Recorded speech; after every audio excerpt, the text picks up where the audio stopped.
Apologising can be difficult, like extremely difficult, especially if you don't know how to apologise effectively.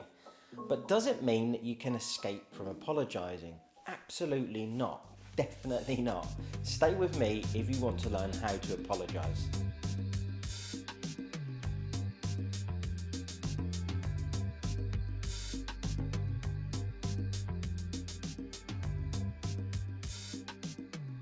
What is going on, guys? In this episode I'll be talking about how to apologise.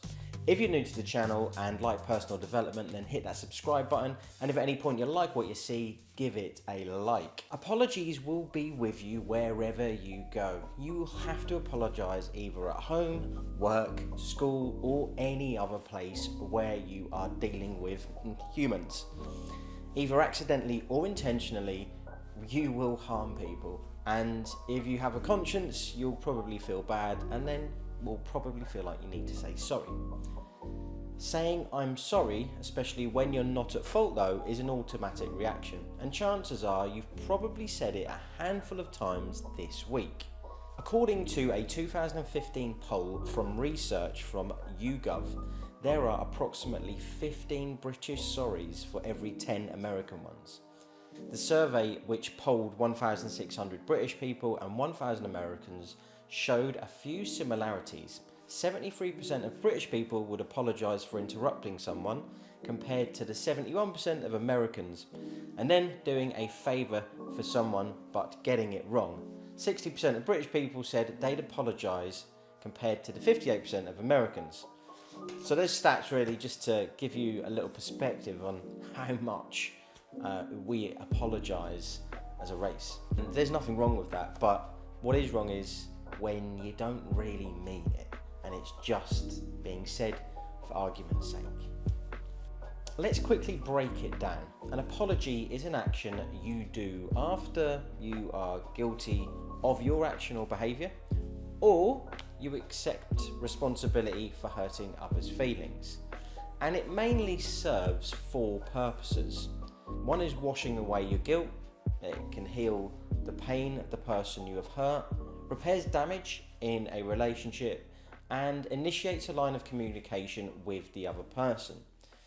So why is asking for an apology so tough? Well, sometimes people apologise just because they look guilty when they're actually not, for the sake of protecting their own image in a crowd. And this is just not a real apology.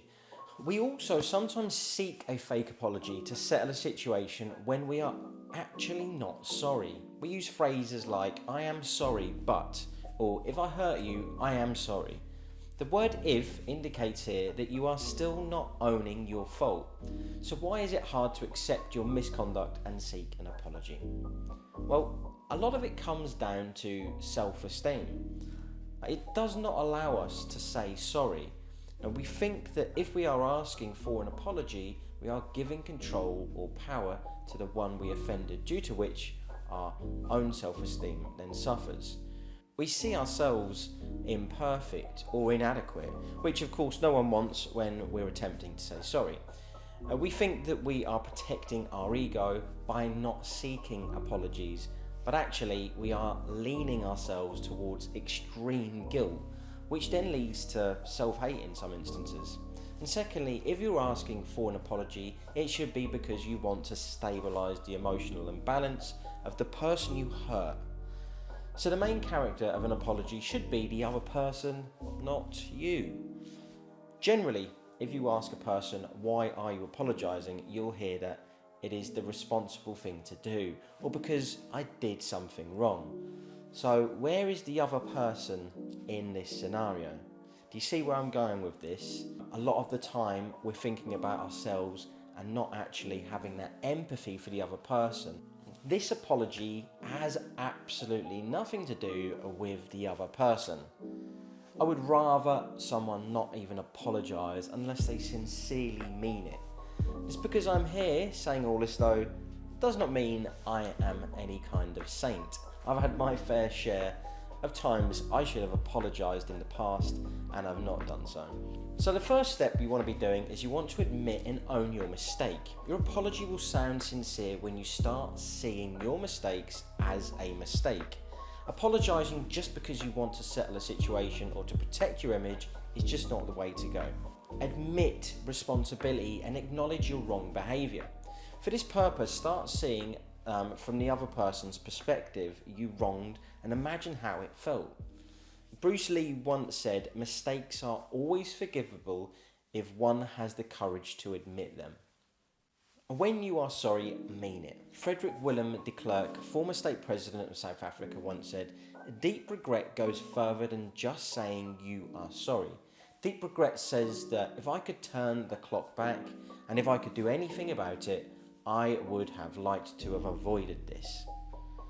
But before apologising, recognise your fault and make the apology specific.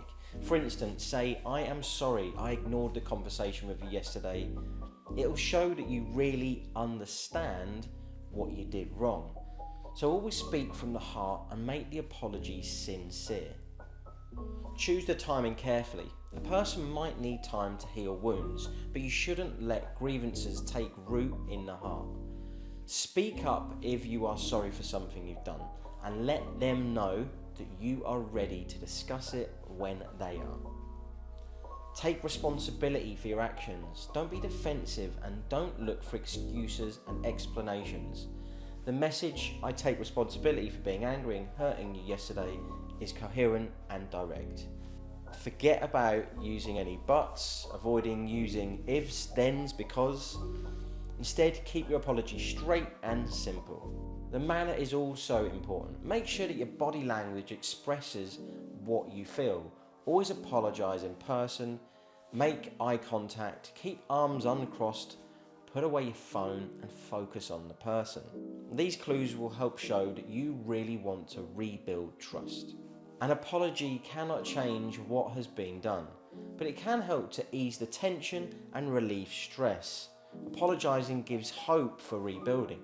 If you value the relationship, then an honest apology can make the relationship go a long way. Quick tips to remember: don't own the other side of the responsibility. You are only responsible for your action, mistakes, or behaviour. Be kind when you receive an apology because you know that it is very difficult. Bolster your self-esteem when apologising. Don't behave awkwardly in front of the person after apologising. I hope you've enjoyed the content, and if you haven't already, then please hit that subscribe button and hit the like button if you liked what you saw today. This has been Richard Rosa. Peace out.